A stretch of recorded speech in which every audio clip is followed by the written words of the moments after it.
Hey guys, so this is another exhibit of me just talking or stating how I really believe and feel, which is a lot actually, but um, yeah, I just want to I just want to say, I have always had this one big thought process for someone like I. Someone like I, for a really long time, has wanted to like really appreciate life at the fullest without endangering myself to the brink of like death. Uh, and that could mean a plethora of things considering my lifestyle because my lifestyle is pretty safe, but I've also rebelled and I've also had my days of youth and I've also um, considered what would be like the grass on the other side many times. Not too, I don't think it not too much on the extreme sense, but uh, as far as a mental capacity goes, you can always deliver yourself. Uh, find find moments of seeing what could be really good for you, what a good feeling is, what a stark moment is, what a trial and tribulation life looks like, and how everything happens for a reason. But I do have certain questions that I like to present to you guys because um, I just think it's really endearing to me, something that I've always questioned. Um, So the main question, the big main question, if you were given life's greatest gift, what would you do with it? So would you treasure it? And that could mean a lot of things too. Like, would you fully, would you want to be it something that's like, hidden in a chest or hidden in a location or, would you really treasure it? Would you make mystery around it? Would you develop things that perhaps, things may not go your way, but you know it's real. Would you bestow it with rapping? Would you define it in the many ways you could? All right. So, like, everyone wants to put their own opinion or stamp of approval on something. Well, I got the same thing too. But, this is always just to remain in key of if you were given life's greatest gift, what would you do with it? Greatest gift is that's a mystery in itself too. Until you've actually reckoned with it or have actually experienced or found it. Would you keep it hidden but delicately find out how good it is? So slowly opening that orange peel or onion peel, slowly figuring out that tangerine, that apple, that peach, the James and the giant peach, or whatever fruit that you have, that you could peel open, or you know slowly but surely as a turtle. Would you keep it hidden but delicately find out how good it is as you accumulate, as you go through life without having to fall victim to the hype, but more so recognize that you've got it good, but you just got to make sure that you maintain and sustain a patient lifestyle. Um, so the the next part would be, would you tell everyone about it? So if you receive this amazing gift, like if you receive like $1 billion, are you gonna be are you gonna be telling people, you know, that this that you got this, and you're gonna want to spread it around, or how are you gonna spread it? How are you gonna reach other people? And forgive me for saying spread in a pandemic, but how are you gonna reach other people? How are you gonna be able to be somebody who gets the word out? Considering that it's the greatest gift. So yeah. Um, would you discover its hidden value? Like, so the greatest gift, does it have a hidden value? Or is it like you literally have it, so you know how valuable it is? No, I think if you had the greatest gift, you wouldn't know how much it was worth until it hit you in the face, or until it took you many years or many times of going of maybe using that gift or being part of that gift or yeah, it's you gotta have a quantifiable set of value on it sometimes, but I don't think that's what it is. I don't think it's quantity, or I don't think it's based off numerical, which a lot of things are, and which the gift, which I feel like is possibly the greatest gift is it could be shown through numbers. But let's keep on going. Would you let it meet love and figure things out? What do I mean by that? So if you had the greatest gift, and the greatest gift that I think everyone knows, well, everyone that's genuinely good knows that love is the greatest gift.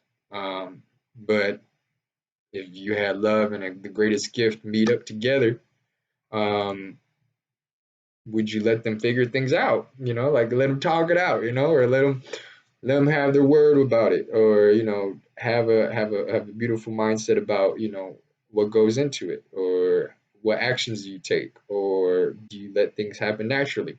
Whether that's through conversation, through the day, through the week, through the conversing of being able to live your life where you continually know that you're connected with other people, but that's a difficult situation too. Um, would you entertain people away from their stresses? Right. So the great, the greatest gift, right? The greatest gift. I think one would you entertain people away from their stresses? I think one thing I could think of is maybe sports or comedy or video games, or because all of these things naturally almost pretty much have like the greatest gift developed into them, but it's not the perfect example, and it's not the exact answer. It's all out there, but you're just gonna have to find out what it is that makes you go, and what it is that makes you find that that's the perfect gift, because we all don't think the best gift. We Some person will want a whole bunch of money, some person will want their family to be protected, some people will want the the poor to actually have lives through shelter and food, and you know what I mean. And but there are other people that have some of the craziest gifts, or craziest gifts that are relevant. Having making sure that kids don't work underage at like the age of 12, right? Like, why are they working? Aren't they supposed to be developing? So yeah, it's a lot of it's a lot of things in there that make it kind of. Anyways, uh, would you would you entertain people away from their stresses? It's like you. I think that goes hand in hand with the love part too. Would you entertain people like, and then don't put in the pretext that it's entertain, but it's more so like you just trying to have fun. You trying to have fun. You trying to get away from all the negativities that the world and society tries to stain on what you know to be true. And that could be a lot of things. You can have a um, considerable amount of appreciation for other people. So you want to be the person that takes away stresses. You want to be the person that you've seen so much crap in your life. You've seen so much negativity in your life. You've seen so much trials and tribulations that you want other people to enjoy their lives for the sake of it. Because sometimes you go through work, sometimes you go through life, you go through it's being, hanging on. And hanging on sometimes sucks, because hanging on is like you start nitpicking and finding. Anyways, um, would you profit from the greatest gift if you had it? So there's two profits that I'm going to speak about. Would you profit from it, and would you profit from it? So would you profit money, and would you be able to tell future possibilities, and what holds you in the future? Now, when you get really good, I feel like in life, those two become actually really applicable just based off the foundation of what the world is.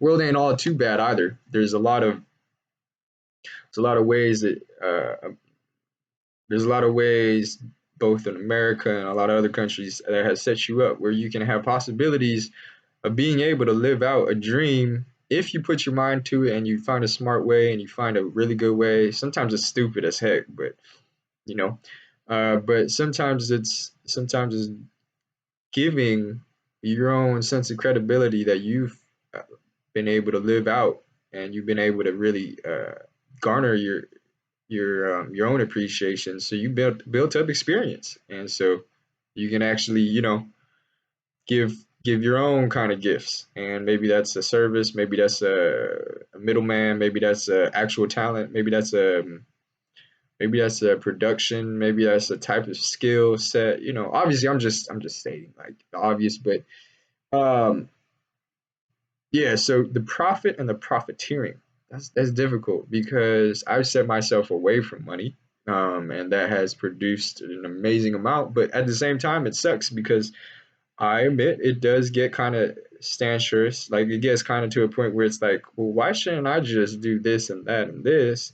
Um, and sometimes it makes sense, but in the majority of cases, I'm not a lover of money. And so, what it could do for people as far as a resource and what it could build upon to make a multi-million billionaire company, that does produce sound equity to me if you're doing it the right way. But, you know, that's how that goes.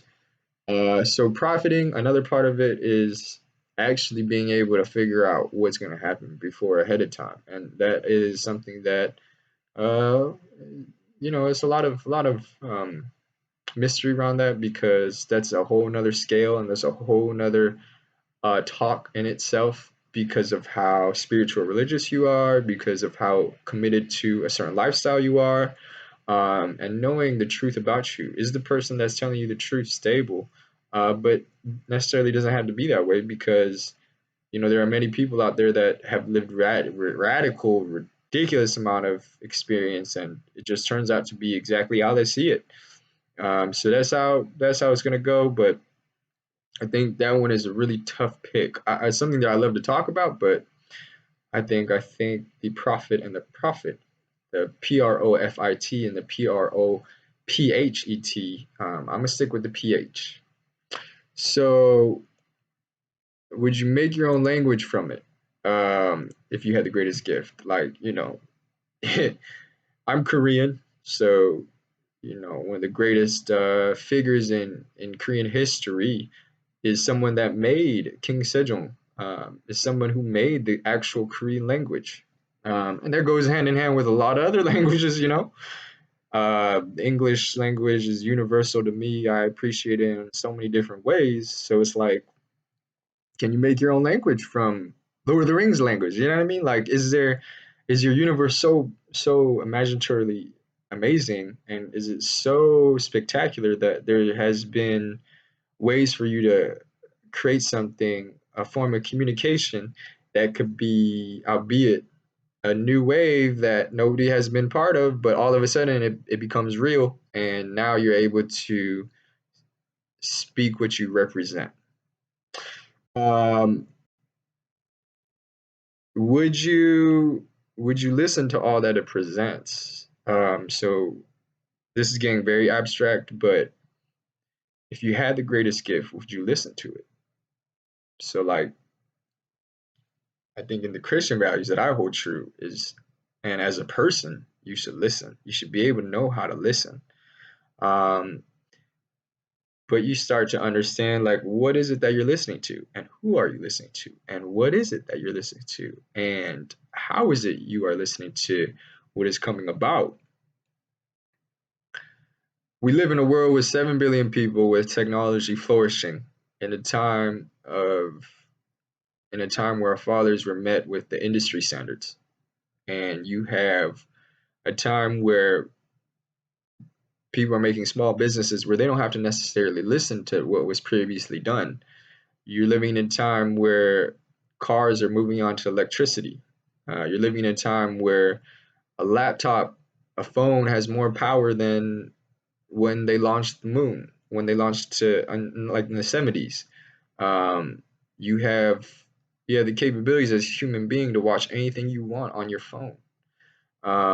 You have the capabilities to listen to anyone because now the knowledge and wisdom is out there. Oh, it's out there. But how do you respond to, actually listening to the truth?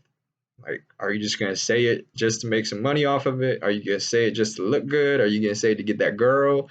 Are you or that guy? Are you gonna listen to it to make sure that you sound and feel better as a person? And then are you gonna listen to actually, conduce to like it actually produces a steadfastness in you that becomes the character that you so thoroughly wanted to represent?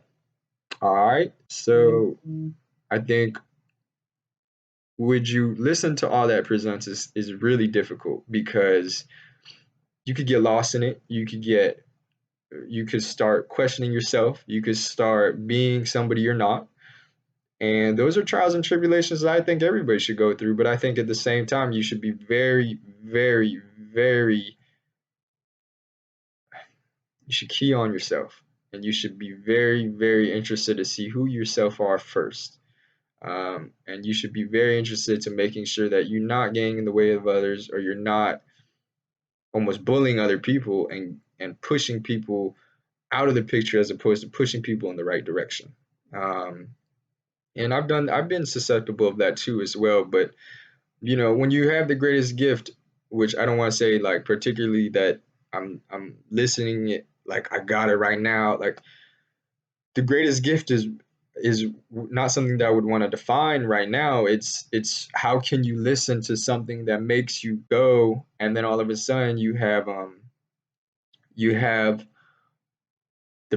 you produce what you think is true based off what you're listening. So you can listen to a lot of different things. I think you could listen to a lot of different outlets and a lot of different opinions. But what can you do when you have your own opinion and when you literally just do you? Like there's a listening part to that too, because now if you're honed in on yourself, then you got to make sure that you're taking on the responsibilities of what that means to listen to yourself. Like it's not all sunshine, but once you get that lifetime achievement award, or once you know what I mean, like, and regardless if that's given to you by other people telling you, or regardless if that's you and you know it for a fact, like listening is always good. But let me move on. Um, would you make it romantic? You know what I mean? Like the gift, the greatest gift in the world, I think, still aligns with love, and I think romantic. There's a lot of basis to that because of what it can mean.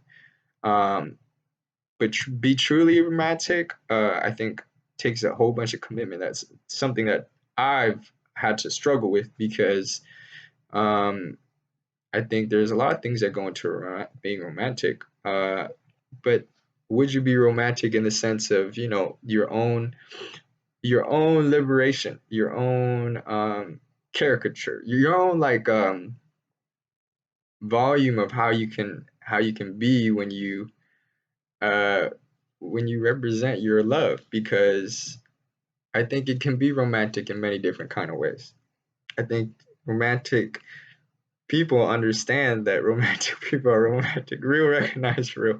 No, but I think you could be romantic in a complex form of ways. It's just you got to stick to it, and you got to be able to live out your life, making sure that you are committed to being romantic. But I think the romantic part is something that I like to talk about later. I'm just gonna watch this later. Would you lose yourself? Uh, would you lose yourself for the greatest gift? Yes, I know I would, because I know what the sacrifices some of the most amazing people have made. And when I say people that have some of the most amazing people, whether they get the due credit or not, whether famous or not, I know those people. And I know those people have gone through constant hours, and constant times of crisis and constant times. I know those people.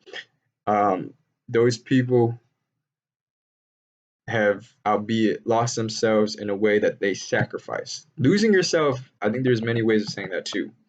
Losing yourself to what is true and to what is, albeit the time of need, that's one thing that I think losing yourself means.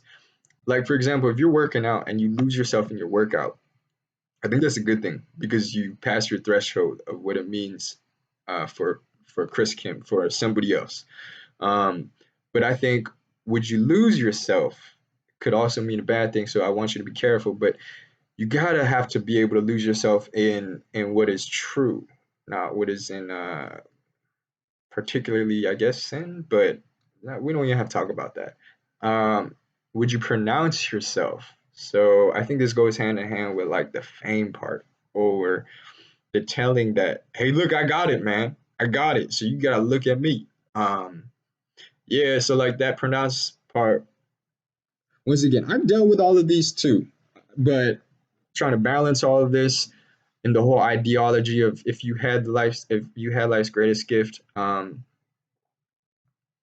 if it is reality based and idealized, yeah, I would want to pronounce myself through it because you got to be able to you got to have not a want, but you got to want to be proud of it. You got to want to be somebody that aligns himself or herself with it. So it's like you have something that you could be more than just a regular person. You could be more than a stat. And what does that mean? Because people who influence or leaders, those people actually, you know, actually take the time to say, hey, this is what I have, and it's particularly good. Maybe they're bouncing off to another person or another idea, but this is what I have. You got to be able to say that. You got to be able to shine your light sometimes. I wonder if it gets diluted if you pronounce yourself all the time. But you know what? If you're that proud and if you're that confident in it, then it's a time of that time. It's look where we're in right now. We have to listen right now. We it's a COVID kind of time, so it's a pandemic kind of time where things are shut down. Places of upkeep and places you know of playing and progressing and working out and you know what I mean. So it's like there's a time where you can pronounce yourself and say this is what I've been through or this is what I've achieved. Do you reconcile? Do you appreciate and do you reminisce and do you remember and do you fully remember? Do you do you what you call it? Well, what you call it? Do you find yourself parallel with those things? Do you find yourself representing those things? Do you feel it? You know what I mean? Like you got it. Um, would you? What's the next question that I have? Would you share it with others in ways you never thought would be possible? Okay, so it's like, man, like I think that was the thing that I felt like could have been way more better if I just been a social media presence like that. But no, I think it goes far. There's a finer details to it than that. Share things that you would never thought be possible. Yeah, I know I've been part of that. Um, yeah, share things in ways you never thought would be possible. This goes back to my previous video. Um, is like nothing is impossible, man. Adidas, no, but really though, like nothing is impossible because like you gotta just gotta be able to figure out like that human capabilities is a miraculous thing.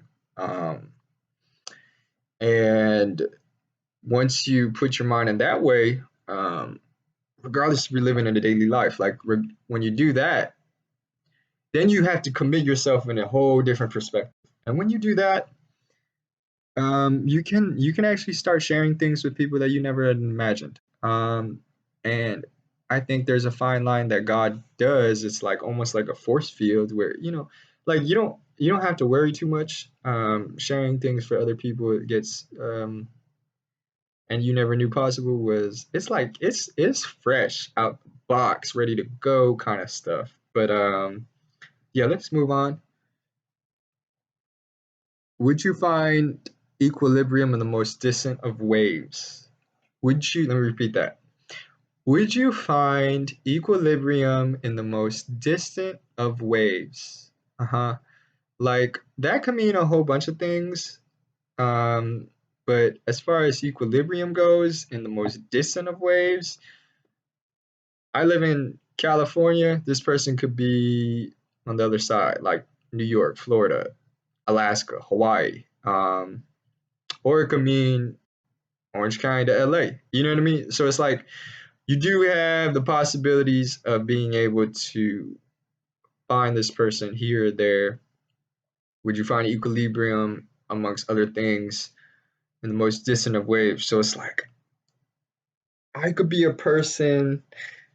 Oh man, this would be really good if I had examples, right? But I could be a person that had no form of education, that had nothing to do with money, and that, albeit didn't do it the most orthodox way. And then you have somebody that did it the really orthodox way, has three PhDs, um, that talks about this to other thousands and millions of people on live television or something like that. And to be able to find peace among those two individuals, three, or not just individuals, plants, animals, like that in itself, like if you're a person, you could find equilibrium amongst other animals. That's really difficult too. If you find equilibrium from if you're a Christian and a Muslim, or a Christian and a Jew, a Christian and an atheist, if you could find equilibrium in fire and water, if you could find equilibrium in like complete opposites, or the choice that is presented to you because you didn't relish the idea, like, oh man, I don't particularly blend in with this person. I don't even particularly, I don't fit well with this person. It doesn't click, you know what I mean? But if you can find equilibrium in the most distant waves, it becomes, albeit a form of what you could find true to you, because when you have that greatest gift, all of a sudden you feel super confident. So you don't even have to worry about too much.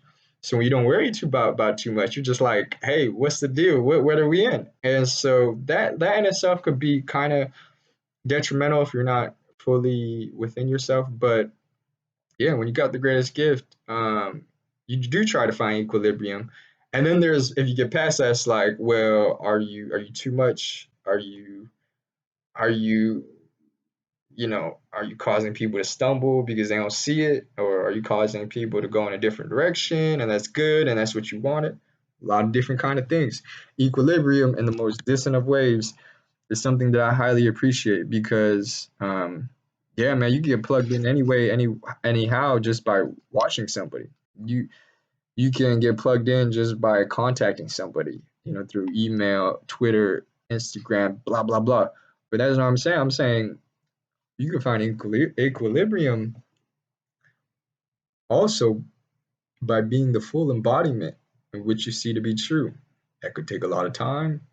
That could be that could be a focus on one skill or one talent or one aspect of your life.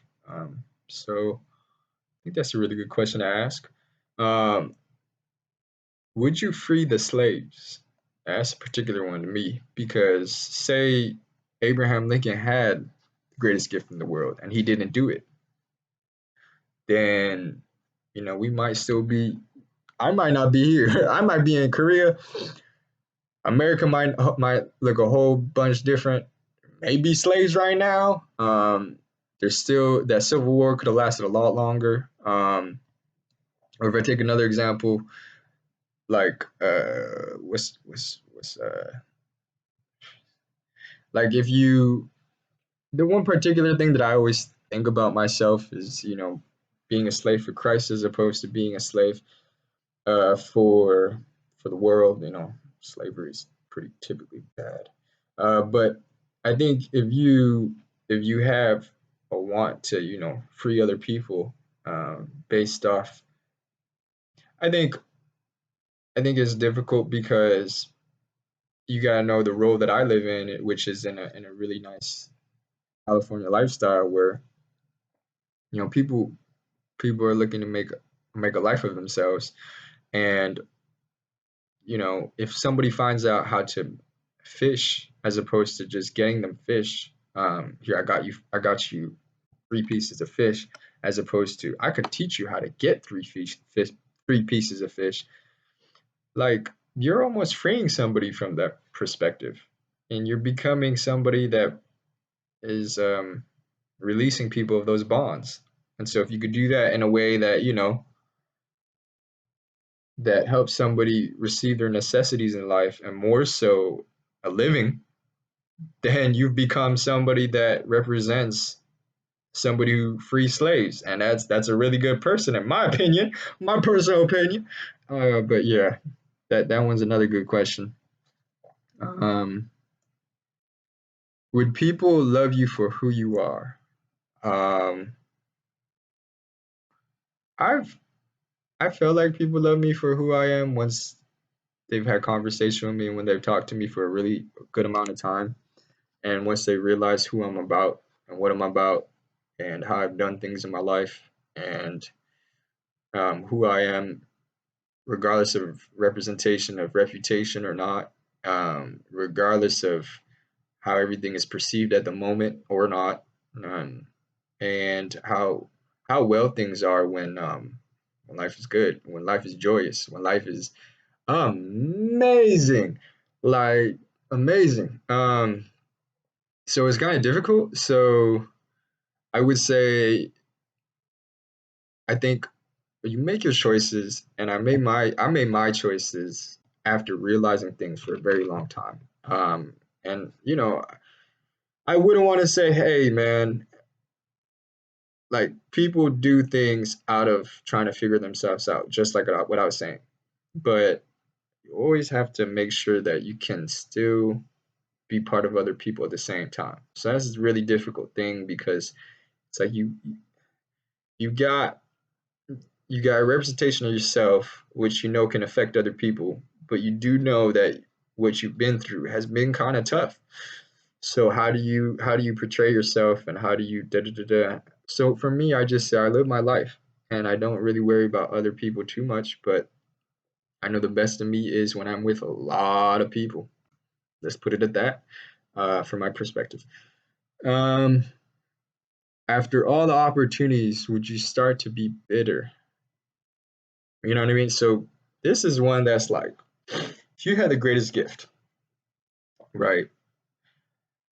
I never brought up any negativism in this video, but after all those opportunities, would you start to be bitter? Like, you have all of this, you have all of this, and you haven't made money off of it. You have all of this, and you haven't completed life cycles of having 5 PhDs. You have all of this, and you don't have a whole bunch of friends you could reach out to. You have all of this, and you can't reach out to your closest friends. You have all of this, and you can't, like, those things. If you had the greatest gift, sometimes I feel like you wouldn't even think about those things, but you would think about those things even more. So it's like, if you think about them even more, you're stressing about it even more. And so it's like, who am I to do exactly what you want at the same time? No, it's I think I think being bitter is something that everybody deals with. But I think, if you're in an equitable position where being bitter helps you stress relief, then be salty. But to me, it's like, I don't have to, I don't really have to worry about being bitter,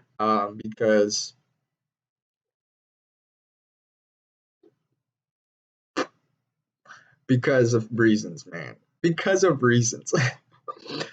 Would you do whatever it takes to get the gift to others without getting any credit? That when you accomplish such feats, the world is changed.